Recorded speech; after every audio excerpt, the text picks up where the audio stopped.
It's Mock Draft Monday. We're going to open up with a conversation around one of the most popular prospects that the New Orleans Saints already have an undeniable connection to. Then we'll get into our first Locked On Saints 7-round mock draft of the season, and we'll hear some of yours as well. We got our listener mock reviews to wrap it all up. We got all that and a little bit of lagniappe for you on today's episode of Locked On Saints. You are Locked On Saints, your daily New Orleans Saints podcast. Part of the Locked On Podcast Network, your team every day.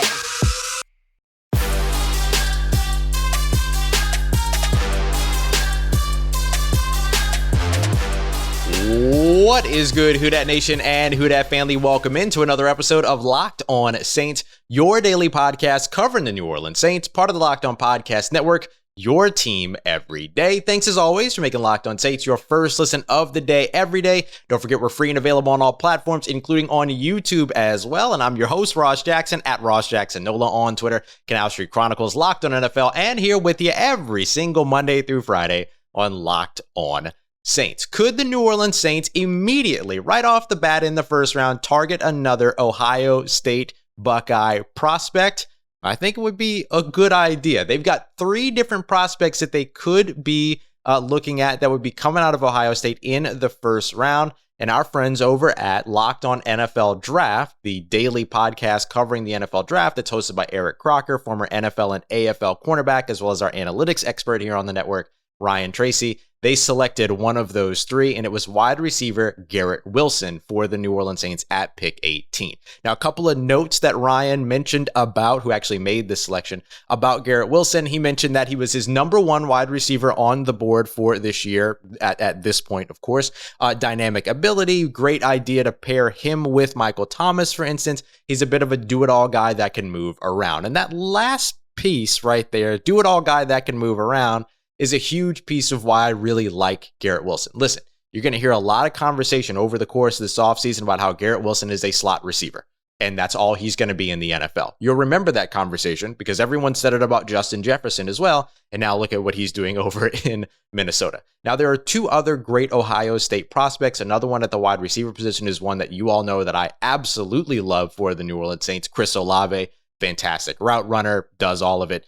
Garrett Wilson's a little bit more kind of frantic in his route running, but because of that, he sells double moves very well. He does a lot of really nice movement within short spaces. He's got good short area quickness. That's one of the reasons why people like him as a slot receiver, because it gives him a lot of that space to be able to work with, be twitchy in, all of that. The funny thing about that, though, is that he took 488 snaps on the outside, 107 in the slot, according to Pro Football Focus. That's over the course of the 11 of the 13 games that he played in his final season with Ohio State. In a final season that he was absolutely off the charts, by the way. He, as well as guys like Jackson Smith-Njigba and, of course, Chris Olave, who you all know that I absolutely love for the New Orleans Saints. They all went over 1,000 receiving yards in this season. Garrett Wilson on his own ended up with 1,058 yards as well as 12 touchdowns on 70 receptions with a 68.6 reception percentage. He has a 70.8% catch rate throughout his 3 years at Ohio State. That's massively impressive. He's also the younger prospect, Garrett Wilson is, out of him and Chris Olave, who went back for his senior season. Garrett Wilson, who would be coming out after his junior season here. So he's been an absolute phenom for the Ohio State Buckeyes. And that undeniable connection that we talked about is exactly that. The Ohio State Buckeyes. The New Orleans Saints love their Buckeyes. They've had a lot of success drafting them all the way back to, rest in peace, Will Smith. You look at guys like Malcolm Jenkins, as well as, of course, Marshawn Lattimore just this past season, and Pete Werner. The New Orleans Saints love their Buckeyes. And so when you look at the three potential selections that are going to be early on in this draft coming out of Ohio State, you've got Garrett Wilson, you've got Chris Olave, and then you've also got Nicholas Petit-Frere, who would be coming out as an offensive tackle as well. So as much as I love the idea of the New Orleans Saints drafting a wide receiver, we know that offensive line in this first round is very, very, I don't want to say likely, but it's certainly something that I wouldn't be surprised to see the Saints do, right? It would be within the wheelhouse of what they need to do in order to continue to build on the offensive side, especially if they lost Teron Armstead over the course of the offseason. So then it becomes a question, right? Do you end up losing Teron Armstead and having to replace him? If you can't replace him in free agency, do you look to the draft to do that? And then the quarterback position, right? Because we should acknowledge that, the New Orleans Saints could be on the market for a quarterback this offseason, could require a trade. Guys like Russell Wilson, but also more likely guys like Derek Carr and, Jimmy Garoppolo, for instance. Neither of which do I like more than just Russell Wilson coming back, saving that cap space, not having to part way with a first-round pick, all of that. And if Jameis Winston does return for that 2022 season, a weapon like Garrett Wilson, who may be able to line up opposite Michael Thomas, if Michael Thomas is a New Orleans Saint for 2022, which again, I've talked about it before, but I'll say it once more. I speculate that at this point, he will be. A big key piece to watch over the offseason is if they restructure Michael Thomas's contract. If they do, then they absolutely expect him to be in New Orleans for the 2022 season. Otherwise, you wouldn't be kicking money down the road on the guy. So if you have a guy like Garrett Wilson who stands at over just over, like a shade over 6 foot, but not quite 6'1", 192 pounds, he crosses the thresholds for what the New Orleans Saints like in wide receivers. Although he's a little bit on the light side, they usually like him over 200 pounds, but he can either get there or he's not far enough off that you would end up turning away from him by any means. So Ryan Tracy takes Garrett Wilson to the New Orleans Saints with pick 18. He did also mention, just a final note here, that he would have loved to try to get a quarterback to this team in the draft, but with Matt Corral as well as Kenny Pickett all off of the board, even Sam Howell off the board already, a quarterback that they expect to rise. We'll get a look at him over at the Senior Bowl. It was an easy decision for him to make to go to wide receiver instead. If you can't get the young quarterback in the building, then get a weapon for whoever the quarterback is to be able to take advantage of. Now, we're going to talk more about other possibilities for the New Orleans Saints in this 2022 NFL draft here throughout the rest of the episode. It is our mock draft Monday. After all, we're going to go into our first 7-round mock draft of the off season. We'll update these and do these every single Monday, but I'm not going wide receiver first round. I want you to know what the New Orleans Saints could potentially find in the second or third round at wide receiver. So let's take a look at that as we continue on with today's episode of Locked On Saints. But first, I want to tell you about our friends, the best tasting protein bar on the market. It's Built Bar, right? People are still working on their New Year's resolutions, keeping them alive 17 days into the new year. Good on you. But I want to make sure that if you have a New Year's resolution that's around the idea of getting fit, eating right, all of that, that Built Bar is in your repertoire because it is the best tasting protein bar on the market. A protein bar that tastes like a candy bar, gives you everything that you love in a candy bar, but you're getting all of the health benefits of a protein bar instead. You're talking about 4 grams of sugar, 4 grams of net carbs, but 17 grams of protein loaded with fiber as well and covered in 100% chocolate. Yes, 100% chocolate, but still only 4 grams of sugar. So don't waste any time. Go ahead and get yourself a box of Built Bars over at Built.com. And don't forget to use the promo code LOCKED15, LOCKED15, so you can get 15% off of your next order. That's 15% off with the promo code LOCKED15 at Built.com.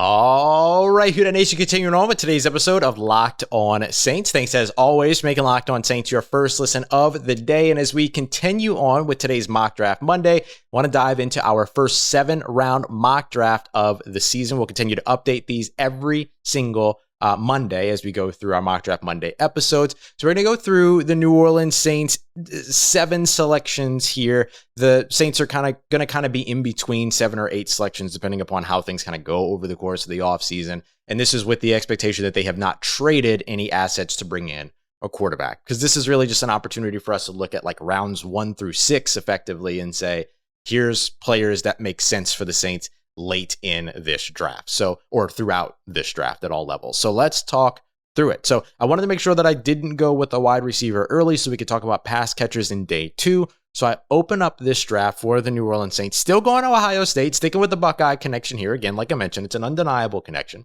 And the New Orleans Saints would not be wrong to go offensive line in the first round. Lots of questions to answer about health on the offensive line, depth on the offensive line, future of players that could stick around or not stick around on the offensive line as well. So I went with Ohio State offensive tackle Nicholas Petit-Frere. And the reason why I went with him is because he gives you a potential starting left tackle day 1 if you needed him to, or if Teron Armstead comes back for the 2022 season, the Saints use it as a kind of short-term cap-saving measure so that they don't have to eat all of that dead money right away. then he's somebody that ends up developing behind the rest of this offensive line, working with fantastic offensive line coaches, including former Saints offensive lineman Zach Strief, and developing into a starter. He's brutal. He's physical. He's a mauler. He is extremely athletic. He can run the zone run the gap run scheme. He's a great pass blocker. That's probably where he's best, is in his pass sets.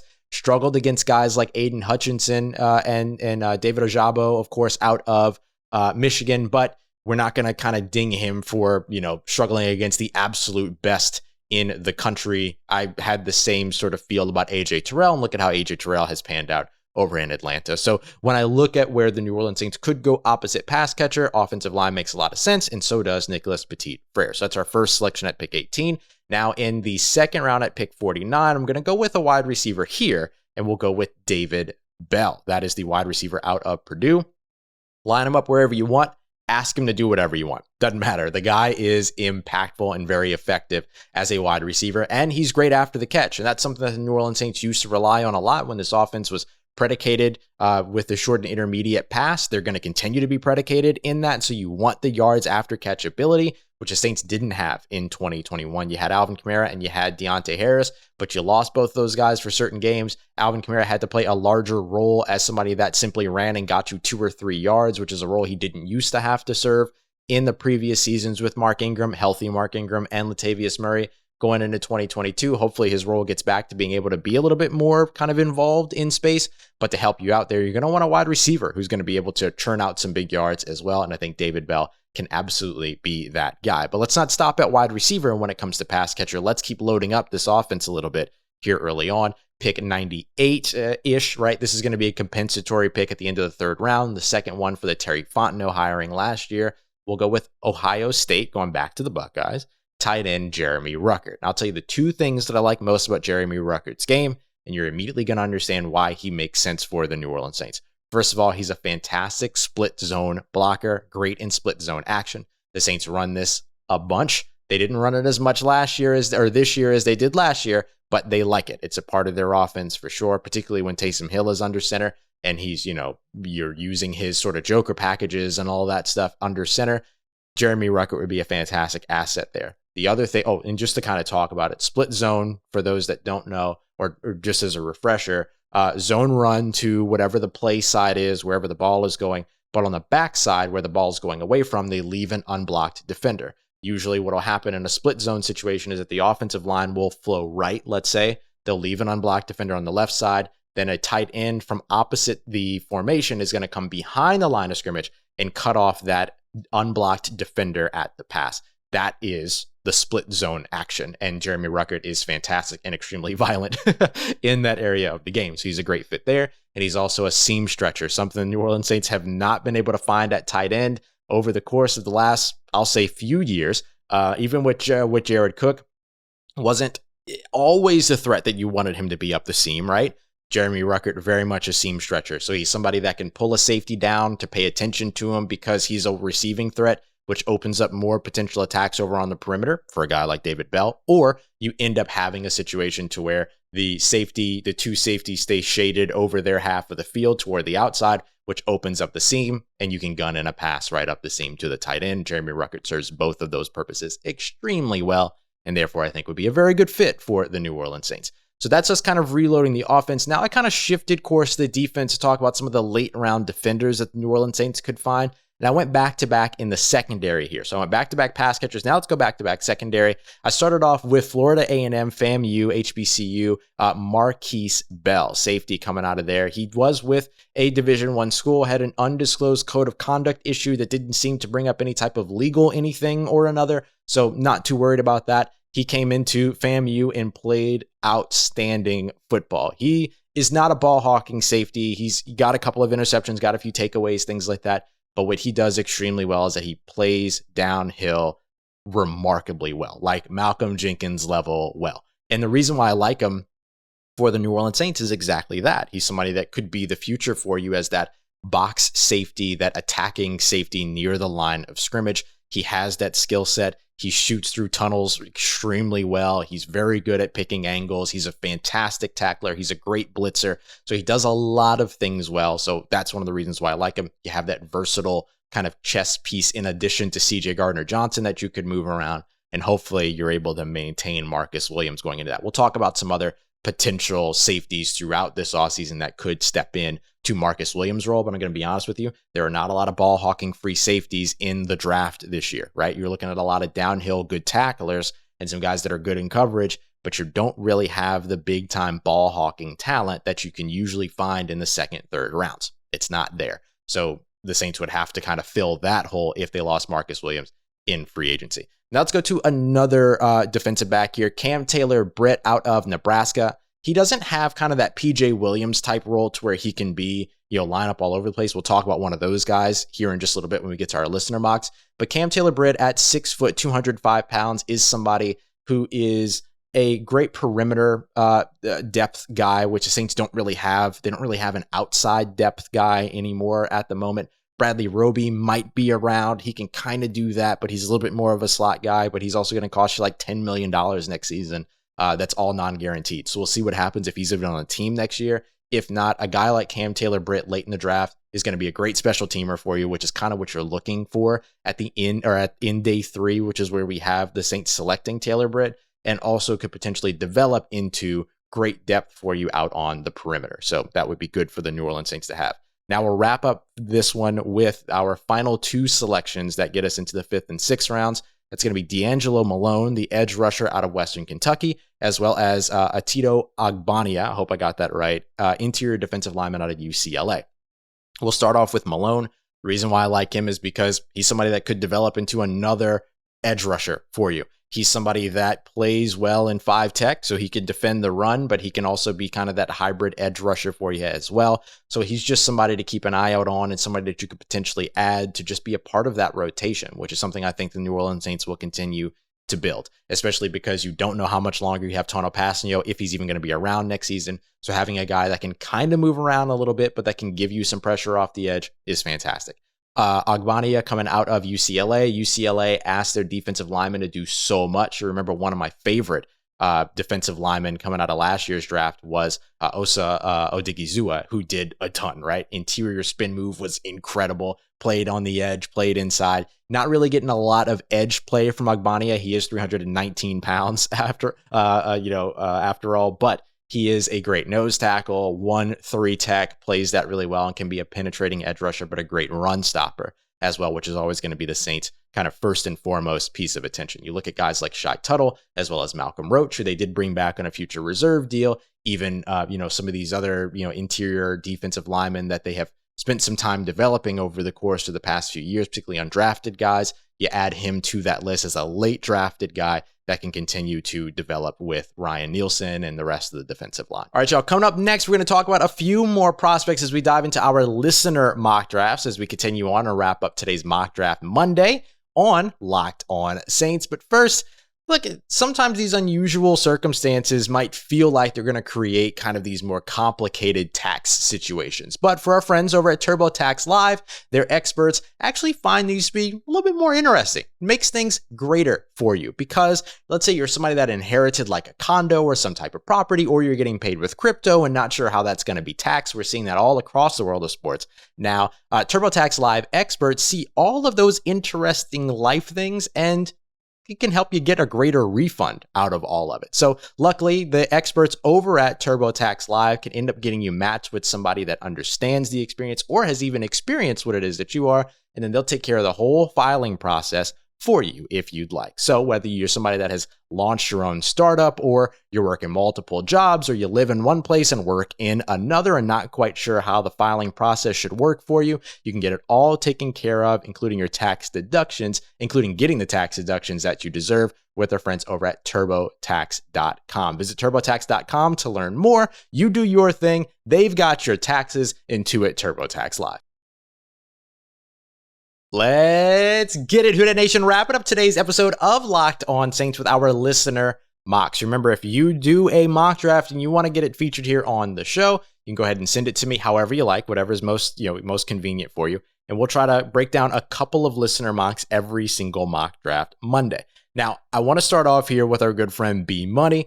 You can follow him on Twitter. I want to make sure I get his Twitter handle out there as well. Who dat B Love 13. He ended up sending a very interesting mock draft here. Walked away with 5 selections, but I think 5 quality selections. At round 1, pick 18, wide receiver out of Alabama, Jameson Williams. Now, Jameson Williams had the late ACL tear during the national championship game, so I'm a little bit wait and see on him. But it's undeniable that, like, if this guy is healthy and is good to go by the time of the season begins, that he's an incredible talent. There's absolutely no doubt about that. Runs through that long list of Alabama wide receivers that, are most of them finding success in the NFL. So Jameson Williams definitely, if he's healthy and if he gets to, participate in the offseason draft process enough to prove that, I think he's going to remain a first rounder, but could end up falling down to where the New Orleans Saints could get him at 18, which I think a lot of folks think is late for a wide receiver, but honestly, because of the number of quarterbacks, the number of offensive linemen, and the number of cornerbacks in this draft that are going to be high commodities, wide receivers are probably going to fall down the board a little bit this year. So definitely something to keep an eye out on and see who's going to be able to raise their stock. But Jameson Williams might be able to keep his alive. Now, I like this. He ended up trading up so that he can get up a little bit in round 2 and grabbed Myjai Sanders, the edge rusher out of Cincinnati. I mean, the guy's remarkable. He's got length. He's got power. He is somebody that can, win with pass rushing moves. He's got a plan. He has all that. So just to add him to the Saints that were already over, 40 sacks this season, almost got to 50 sacks again this season, would be absolutely incredible. So a great part of that rotation. And again, if you lose Tano Passanio, you're looking for a 4th player in that rotation. And then you end up in the future having guys like Marcus Davenport, hopefully Peyton Turner, and then Myjai Sanders, who could end up holding down your edge rushing positions for the future. Next up, this is the other cornerback that I really wanted to talk about. For this one, Kobe Bryant, cornerback out of Cincinnati. So he went 2 Cincinnati players back to back, but I'm not mad at it because here's what Kobe Bryant gives you. Kobe Bryant gives you, by the way, rest in peace, Kobe Bryant, gives you PJ Williams. He gives you PJ Williams. He's somebody that's able to walk into the room and learn any position on the defense that you want him to learn. Now, he's a very talented outside corner or perimeter corner for sure, but he's also played in the slot. He's taken snaps at free safety. He's taken snaps in the box. Go ahead, ask him to do it and he'll be able to do it. So it's one of the reasons why I really, really like Kobe Bryant, because you run the risk of losing sort of this defensive chess piece in the secondary in PJ Williams that you want to get back, and you can get him back with a guy like Kobe Bryant. LSU linebacker, I know a lot of people are going to say, oh, he's LSU. The New Orleans Saints aren't going to take him. That may be true. However, we're looking at prospects that are going to be available around certain points. And Damone Clark, we're talking about him as a 5th round prospect right now in a lot of circles. So expect that to go up, right, once he tests and everything. But he, at best, is going to be a day 2 guy, unless like the Seattle Seahawks fall in love with him or something like that and take him way earlier than they should.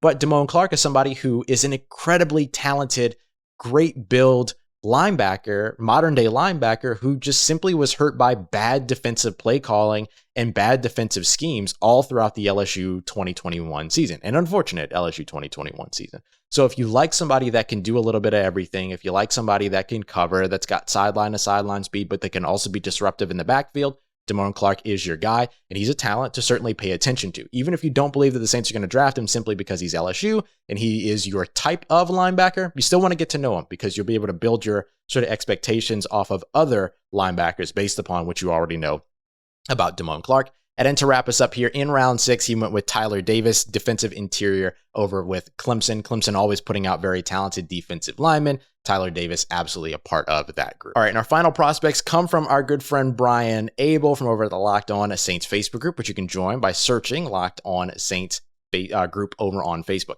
So I want to talk about his first selection, but we'll go through it pretty quickly because it is Chris Olave. You didn't think we were going to go a full episode without somebody drafting Chris Olave, did you? At round 1, pick 18, of course, he's great for you. I mean, he's a future wide receiver for you, does everything right, struggles a little bit against press man coverage, but if he wins off the line of scrimmage, he wins all the way downfield, so you'll take that variance, no problem.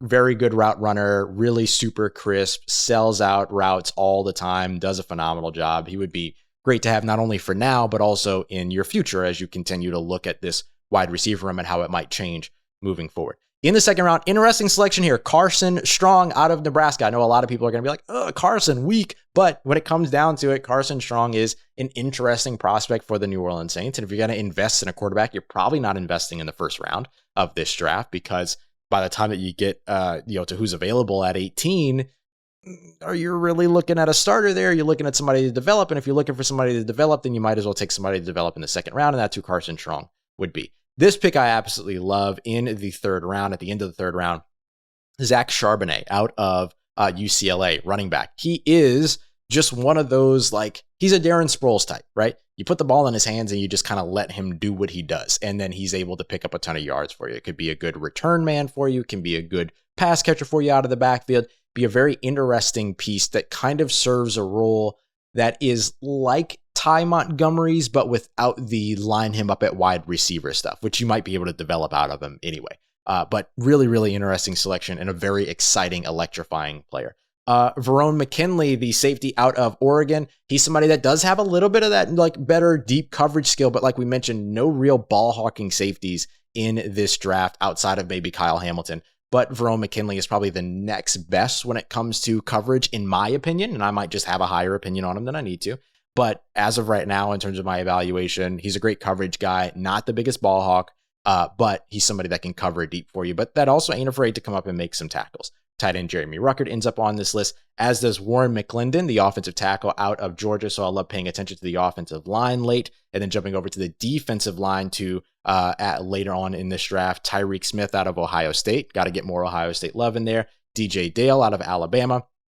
Both of which are guys that you can move around a little bit within their respective responsibilities. They're not really guys that are going to have a lot of versatility for you in terms of playing both edge and interior, but they can serve a lot of roles in terms of playing outside, both that 5-tech run stop stuff, wide 9 edge rusher for Tyreek Smith, but then with DJ Dale, you can move him all around the interior, kind of a Shy Tuttle type, if you will. And to wrap up this draft, an interesting prospect here, Ty Freifogel out of Indiana. Now, he was severely under-recruited coming out, but he's a part of this like really deep draft class. Consider him a possession receiver, 6'2", 205 pounds. Not the greatest when it comes to contested catches, 47.1% contested catch percentage over the course of his career, about a 57% catch percentage all told throughout his career, 14 touchdowns, went over 700 yards in 2020.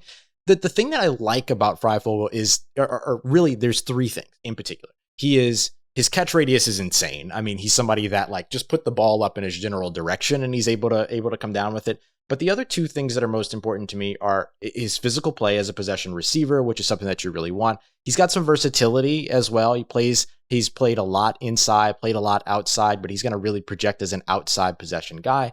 But he's a fantastic run blocker as well. I mean, really, really good run blocker. So not only does he contribute to you as somebody that could go out there and potentially help in those packages, but he contributes potentially as a special teamer as well, which is what you'd be looking for in a 6th, 7th round pick, late day 3 selection anyway. He would be the first wide receiver drafted out of Indiana since 2014. So definitely something to keep an eye out on. All right.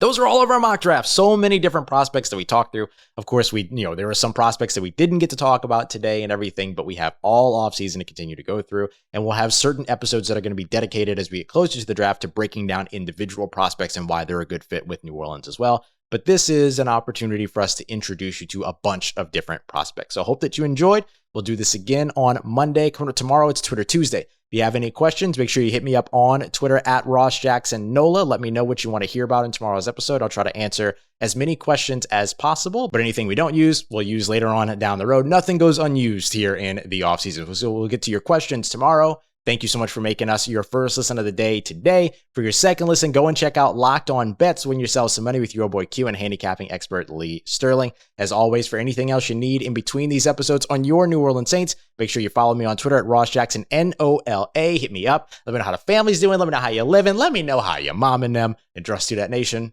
I'll holla at you.